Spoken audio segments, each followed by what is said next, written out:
ओम नमो भगवते वासुदेवाय नमः। नमस्कार, मैं ज्योतिषाचार्य वरुण प्रकाश ज्योतिष के आज के इस कार्यक्रम में सनातन परिवार से सभी लोगों का मैं स्वागत करता हूं। आज मैं चर्चा करूंगा कुंभ राशि के बारे में। पिछले कुछ वर्षों से सभी 12 राशियों में सबसे कमजोर अवस्था में जो राशि रही, उसका अब 2026 कैसा रहेगा, इस पे मैं चर्चा करूंगा। 7.5 वर्ष के 7.5 में लगभग 6 वर्ष आपने तो निकाल दिया। अब 7.5 के अंतिम दौर में, इस अंतिम चरण में आपका कैसा रहेगा 2026, इस पे मैं प्रकाश डालूंगा। हर एक क्षेत्र के बारे में बताऊंगा कि आपका सबसे पहले कुछ भी करने के लिए आपको स्वस्थ होना जरूरी है। नौकरी करना है, व्यापार करना है, या कुछ आर्थिक स्थिति के बारे में अपने जानना है, गाड़ी खरीदना है, घर खरीदना है, घर बनाना है, या कुछ और भी जीवन में बहुत चीज़ें होती हैं, शादी विवाह पारिवारिक सब चीज़ों के लिए आपका स्वस्थ होना जरूरी है। तो स्वास्थ्य के दृष्टिकोण से आपका 2026 कैसा होगा, आर्थिक रूप से कैसा होगा, व्यापारिक रूप से कैसा होगा, नौकरी यदि आप करते हैं तो आपका 2026 कैसा होगा, और यदि आप भूमि भवन या वाहन का सुख चाहते हैं 2026 में, तो वह आपके लिए कैसा होगा। इस राशिफल के मैं आपको सभी चीजों पर विस्तार पूर्वक बताऊंगा।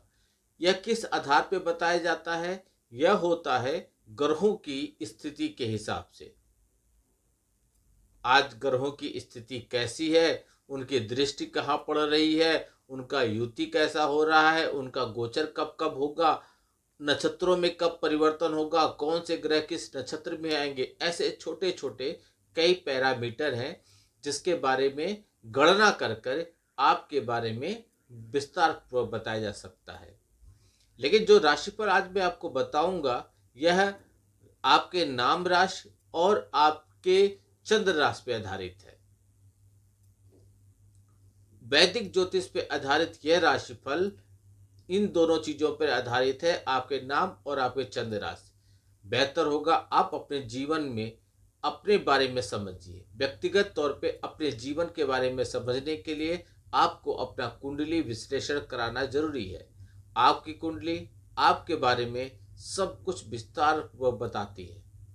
जीवन के अंतिम समय तक में कैसी घटनाएं घटेंगी, क्या क्या सुख मिलेगा, क्या अच्छा होगा, क्या बुरा होगा, कब आपको सावधानी बरतनी है, कब आपका लाभ होगा, कब नुकसान होने की संभावना दिख रही है, और क्या सावधानी बरतें कि आपका जो आगे बढ़ने का प्रयास है वो निरंतर बिना किसी बाधा का आगे बढ़ता रहे।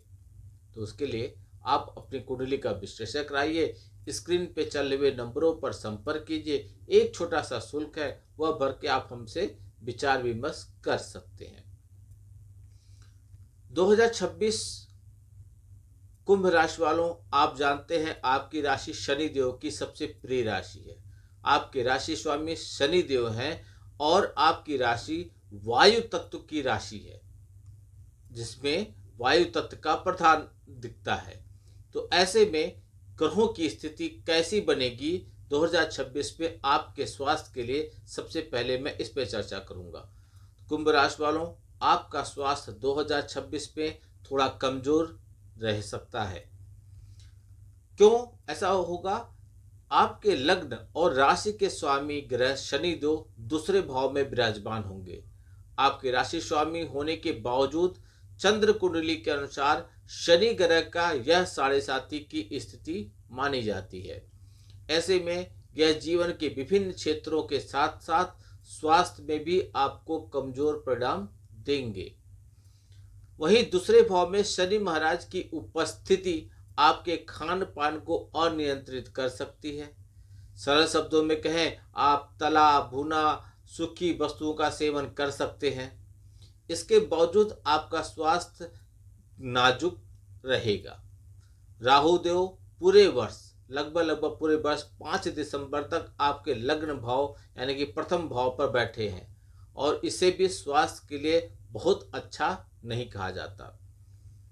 राहु देव भी आपके खान पान की आदतों को खराब कर सकते हैं, लेकिन बृहस्पति देव जो गुरु ग्रह साल की शुरुआत से लेकर 2 जून तक आपके पंचम भाव में उपस्थित होंगे और इस भाव में बैठकर वह 9वीं दृष्टि से पहले भाव को देखेंगे जहां पे राहु देव बैठे हैं। यह आपके जीवन में राहु द्वारा उत्पन्न नकारात्मकता को शांत करने की कोशिश करेंगे। 2 जून से लेकर 31 अक्टूबर तक की अवधि में गुरु ग्रह दुर्बल अवस्था में हो जाएंगे, तो इस कारण उस समय स्वास्थ्य को लेकर आप सतर्क रहिएगा। उसके बाद 31 अक्टूबर से लेकर अंत तक आपके लिए अच्छा रहेगा और वर्ष के अंतिम माह में 5 दिसंबर को राहु और केतु का गोचर हो जाएगा, तो वो आपके लग्न भाव से हट जाएंगे, वक्री चाल चलेंगे, उल्टा चलेंगे। वो लोग 1 2 3 4 नहीं चलते, वो 4 3 2 1 हिसाब से चलते हैं राहु और केतु। तो आपके लग्न से हटकर मीन राशि पे चले जाएंगे, तो वह आपके लिए अच्छा हो जाएगा। यदि आप व्यापारी हैं तो व्यापार के दृष्टिकोण से 2026 ग्रहों की स्थिति के हिसाब से आपके लिए कैसा रहेगा यह मैं बताऊंगा। तो आपके 10वें भाव के स्वामी मंगल कुछ विशेष भाव में ही अच्छे परिणाम आपको देते हैं। ऐसे में मंगल देव और 10वें से सूर्य भी मध्यम रूप से आपका सहयोग करेंगे। वहीं बुध ग्रह थोड़े बहुत अनुकूल फल दे सकते हैं। 7वें भाव में राहु केतु का प्रभाव नकारात्मक फल देने वाला माना जाता है। ऐसे में इस अवधि में व्यापार को लेकर किसी भी तरह का जोखिम उठाने से आप बचिएगा। हालांकि इस साल आपकी इच्छा व्यापार के क्षेत्र में कोई नया प्रयोग करने की हो सकती है, परंतु राहु केतु के अशुभ प्रभाव की वजह से आपको इस अवधि में कोई नया काम शुरू करने से पहले काफी सोच विचार करना है और बचना है। अगर आप जोखिम नहीं लेंगे तो जैसा चल रहा है वैसा ही चलने दीजिए, तो आपके कारोबार के लिए अनुकूल रहेगा, अन्यथा आपके व्यापार में समस्याओं का सामना आपको करना पड़ सकता है। 2026 में आप रिस्क लेने से बचिएगा। यदि आप नौकरी करते हैं कुंभ राशि वालों, तो ग्रहों की स्थिति आपके लिए कैसी बनेगी उसके हिसाब से समझिए। तो 2026 नौकरी पेशा करने वालों के लिए मिला जुला रहेगा। आपकी नौकरी सुरक्षित रहेगी, लेकिन मेहनत और समर्पण से काम करने वाले जातकों को अच्छे परिणाम भी मिलेंगे। लेकिन आपके प्रथम भाव पर राहु और केतु का प्रभाव रहेगा और ऐसे में आपको ऑफिस की पॉलिटिक्स से बचना होगा, अन्यथा आपको समस्याओं का सामना करना पड़ सकता है। कार्यक्षेत्र के मामलों में उलझनों से आपको बचना है, साथ ही आपको कुछ और तरीके से लाभ प्राप्त करने के लिए अपने कलीग से जूनियर से मेल मिलाप अच्छे तरीके से करके रखना होगा। साल की शुरुआत से लेकर 2 जून तक गुरु ग्रह आपके पंचम भाव पर रहेंगे, जो नौकरी में आपको अपने लक्ष्य को पूरा करने में सहायता करेंगे, जिसके चलते आप अच्छी उपलब्धि हासिल कर पाएंगे। मन लगाकर काम करने की स्थिति में शुभ फल आपको मिलेगा। हालांकि इसके लिए आपके यह बहुत आसान नहीं होगा, क्योंकि राहु केतु का प्रभाव आपका ध्यान भटकाता रहेगा। 2 जून से लेकर 31 अक्टूबर की अवधि में गुरु ग्रह आपके 6ठे भाव में उच्च अवस्था में विराजमान होंगे। ऐसे में यह आपकी नौकरी की और सुरक्षित करने में आपको अच्छा बनाएंगे, नौकरी में आपका नेटवर्क अच्छा बनाएंगे, जो भविष्य में आपको अच्छा फल देंगे। गुरु ग्रह 31 अक्टूबर से लेकर साल के अंत तक अच्छे परिणाम आपको देना चाहेंगे। राहु केतु का प्रभाव 5 दिसंबर तक ही रहेगा, उसके बाद वह अपना गोचर कर लेंगे। लेकिन 7वें भाव में बैठे देवगुरु बृहस्पति आपको पदोन्नति दिलाने का मार्ग खोलेंगे। कुल मिलाकर आपकी नौकरी ठीक रहेगी। अगर नौकरी में आपको प्रॉब्लम है तो 2 जून तक यदि आप ठीक से प्रयास करते हैं तो आपको नौकरी भी मिल सकती है। यदि मैं आर्थिक जीवन की बात करूं, पैसे के लिए बात करूं, तो आर्थिक जीवन के हिसाब से 2026 आपके लिए मिला जुला रहेगा। आपके लाभ भाव के स्वामी गुरु ग्रह साल के ज़्यादा समय आपके पक्ष में रहेंगे, क्योंकि साल की शुरुआत से लेकर 2 जून तक गुरु ग्रह आपके पंचम भाव में बैठकर लाभ भाव को देखेंगे। ऐसे में यह आपको अच्छा लाभ करवा सकेंगे, अच्छा लाभ देना भी चाहेंगे। सरल शब्दों में कहें, अगर आप व्यापार और नौकरी सही तरीके से आगे बढ़ाते हैं तो आपको अच्छा लाभ मिलता रहेगा और कोई बड़ी समस्या नहीं आएगी। लेकिन दूसरे भाव में उपस्थित शनिदेव आपको धन की बचत करने में समस्या दे सकते हैं या फिर जमा किए हुए धन को खर्च करवा सकते हैं।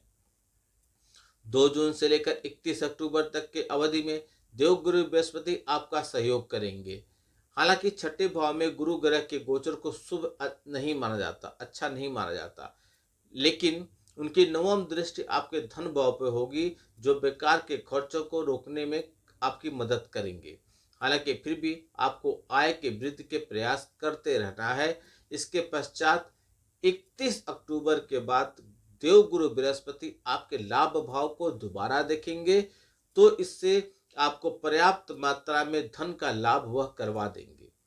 कुल मिलाकर लाभ की दृष्टि से 2026 अनुकूल है, बचत के नजरिए से कमजोर है। ऐसे में आर्थिक जीवन यानी कि पैसे से संबंधित चीजों का आराम से आप प्लान बनाकर चलिएगा, एक बजट बनाकर चलिएगा। यदि आप भूमि, भवन या वाहन का सुख चाहते हैं तो 2026 आपके लिए औसत से बेहतर रहेगा। इस दौरान आपके चतुर्थ भाव पर शनिदेव की दृष्टि बनी रहेगी, इसलिए आपको विवादित जमीन है, जायदाद, इसको लेने से बचना है। साथ ही जो संपत्ति आपकी है और उसके संबंध में और किसी को समस्या का सामना न करना पड़े, ऐसी नई संपत्ति आप मत खरीदिएगा जिससे किसी को दिक्कत हो, जो विवादित हो। और न ही गुप्तचित तरीके से किसी संपत्ति को बेचिएगा जिस संपत्ति में किसी अन्य व्यक्ति का भी भागीदार हो। जो संपत्ति बेचेंगे उसे उस विश्वास में उस भागीदार को भी ले लीजिएगा। कार्यों में ईमानदारी के साथ करेंगे तो नकारात्मकता आपसे दूर होगी, अन्यथा भूमि और भवन से संबंधित मामलों में आपको समस्या का सामना करना पड़ेगा। हालांकि पुराना घर बनाने का कोई योजना है या पुराना घर खरीदने के बारे में आप सोच रहे हैं, पुराने वाहन के बारे में सोच रहे हैं, तो इसमें यदि आप प्लान से चलेंगे, थोड़ा सोच विचार के करेंगे, तो इसमें आपके लिए शुभ योग बन रहा है, इसमें आपको सफलता मिल जाएगी।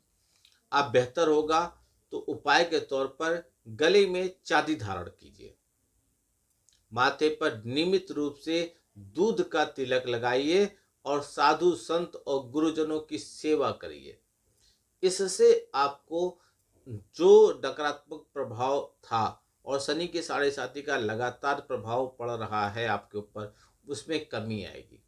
लेकिन यह उपाय एक बार नहीं करें, गले में चांदी धारण कर लीजिए तो पहने ही रहिए, लेकिन हर दिन माथे पर आपको दूध का तिलक लगाना है। कच्चा दूध हो, कैसा भी दूध हो, गाय का हो। और साधु संत गुरुजनों को जब जहाँ जैसे मिले उनकी सेवा कीजिए, कुछ उनको दान कीजिए, कुछ भोजन कराइए, जो संभव हो यथास्थिति अपने हिसाब से कुछ करते रहिए। इससे आपकी समस्याएं काफी हद तक कम हो जाएंगी। और कुछ भी जानना चाहते हैं आप अपने परिवार के बारे में, प्रेम जीवन के बारे में, वैवाहिक जीवन के बारे में, तो हमसे संपर्क कर लीजिए। बहुत लंबा वीडियो न बनाए, इसलिए मैंने इन चीज़ों को सब्जेक्ट में नहीं रखा है। स्क्रीन पे चले हुए नंबर पर संपर्क करके अपने बारे में जानिए, अपनी कुंडली दिखाइए, अपने व्यक्तित्व को जानिए, क्या आगे बढ़ना है, कैसे आगे बढ़ना है, इसके बारे में सोचिए, फिर आगे बढ़िए। सफलता निश्चित तौर पे आपको मिलेगी। आपका दिन शुभ हो, भगवान भोलेनाथ का आशीर्वाद आप पे बना रहे। नमस्कार, जय श्री राम।